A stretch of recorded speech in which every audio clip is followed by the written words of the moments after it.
Hi there, Happy New Year and welcome back to another video. This is going to be my last recap video of the past year and also my favorite list to do.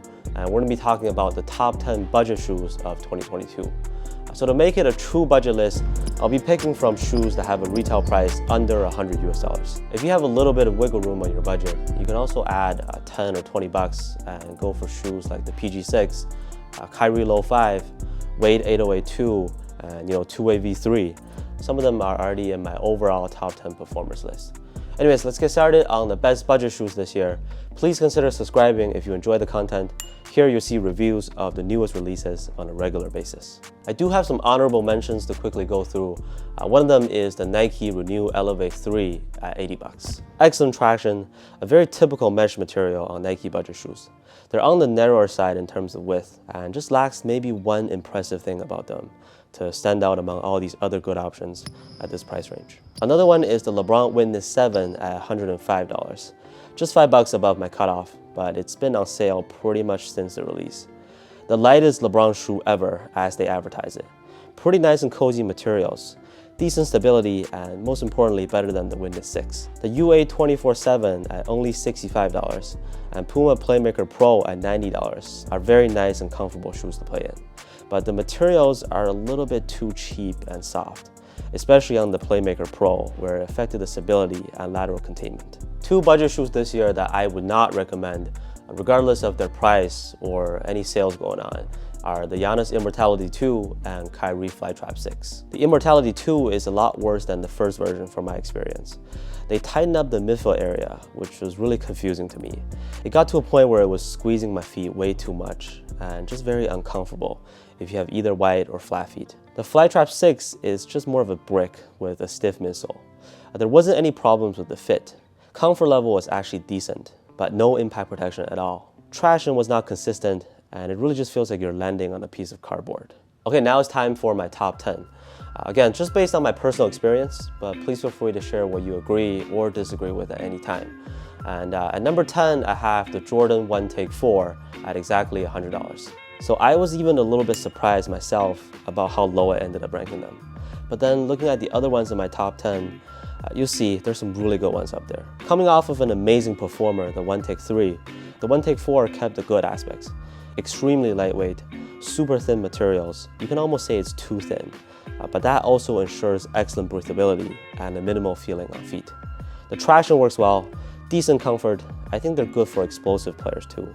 Unfortunately, my pair had a flaw where the right shoe was like 30 grams heavier than the left shoe.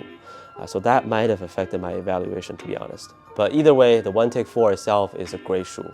If you want the absolute lightest option on this list, these will do the job. And if we're talking about the 1 Take 3, those might even make it to my top 5. Coming in at number 9 is the Under Armour Spawn 4, also at $100. Should be on sale now. And while we're here, the Spawn 5 just came out. They changed up the look, and it seems to be a pretty aggressive shoe, so I'm really excited to try those. Anyways, the Spawn 4 has a very smooth core feel and transition, going from front to back with that nice curve shape. Great cushioning setup with the full-length Micro G midsole. Comfortable and easy to break in. Also decent support underneath your feet. The traction works well on clean and dusty courts, as well as outdoors. Ankle protection is lacking on this shoe. The curve shape also made it unstable in a sense. So for those who are prone to rolling their ankles on the court, these might not be the best option.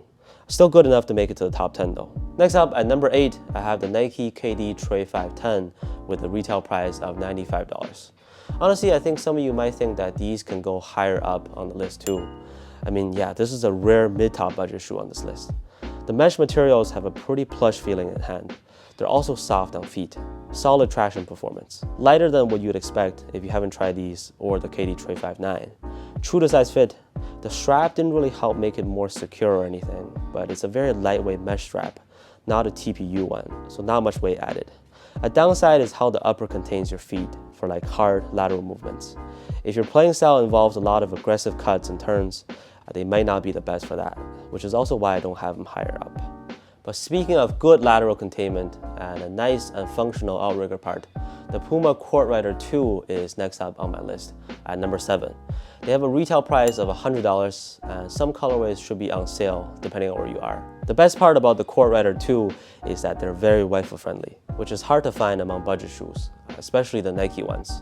Or actually Nike basketball shoes in general have been more so on the narrower side. Yeah, decent room inside, especially around the midfoot area. The outrigger part works well to make sure hard cuts and stops don't hurt your feet. They also is durable for outdoor use. A very safe budget option in my opinion. Something that you can't go wrong with, but they are on the heavier side compared to all these other top budget shoes this year. At number 6 is one of my personal favorite shoes this year, not just from budget shoes, and that is the Wade Iceblood V2 at $100.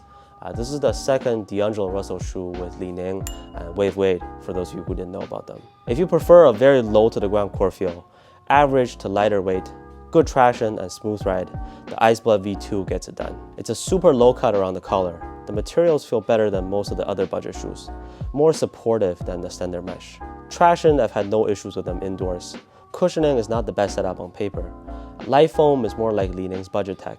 Little to no compression, but this shoe just, one, transitions so nicely, and two, has an amazing core feel with a solid grip. No gimmicks, plain and simple, great quality shoe right at $100. Li-Ning has really killed it with their releases this year. Okay, now we're getting into our top 5. I gotta say, these are almost equally as good.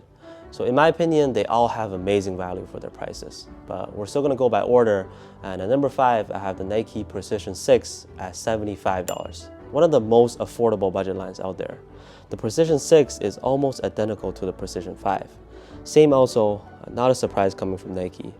If I have to spot a difference, the 6 has softer upper materials. Very easy to break in, great traction, super light and minimal on feet.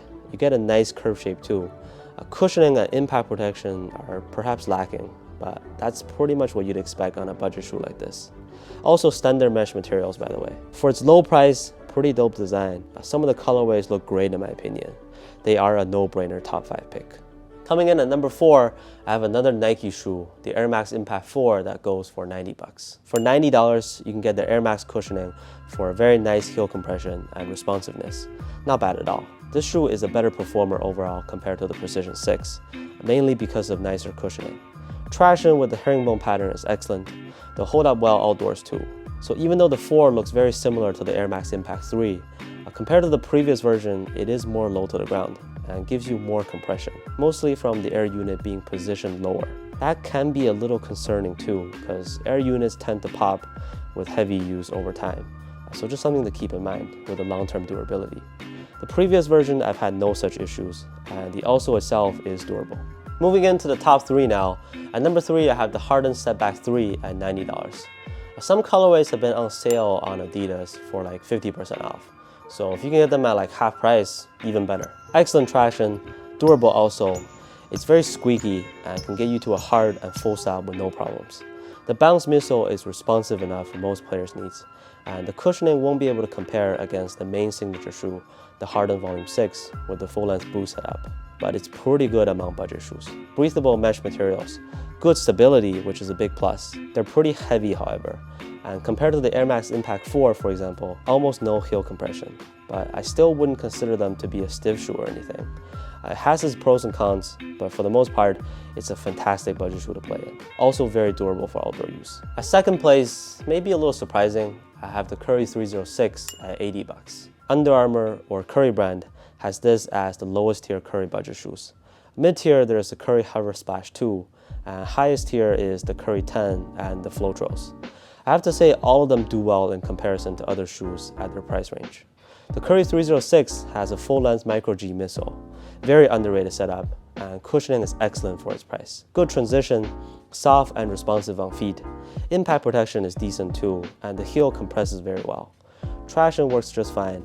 It was weird because the exact same pattern worked really well even on dust on the 306, but like on my Sour Patch Kids colorway of the Hover Splash 2, it was a little slippery.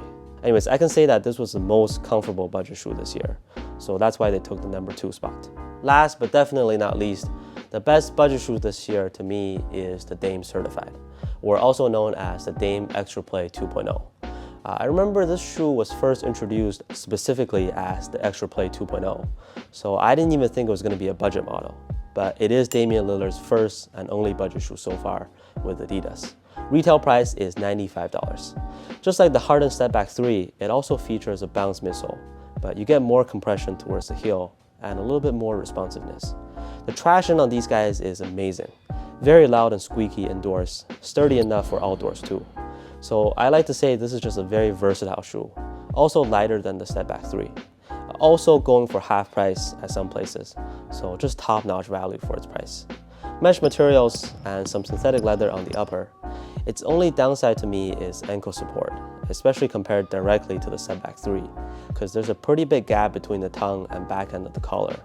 Otherwise, it's basically perfect. Works for all positions and playing styles really. Unlike the Dame 8 and many other Adidas shoes, there's no heel slippage, so going true to size will be a good fit.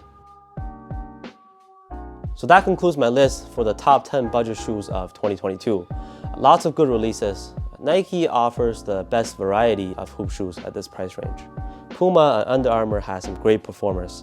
Li-Ning and Wade nailed it with the Iceblood V2. And of course, Adidas came up with two of the best this year under $100. The Dame Certified and Harden Stepback 3. There are obviously a few shoes that I never got to play in, like the Puma Triple and Nike Fly by Mid 3. And the options can really go wild as your budget gets lower, which is why I think some of these shoes are just fun to have. Let me know your favorite budget shoes to hoop in the past year. Could be a top 10, top 5, or that one sweet deal you got that worked out perfectly. Share with us in the comment section. Thank you so much for watching, and I'll see you on the next one.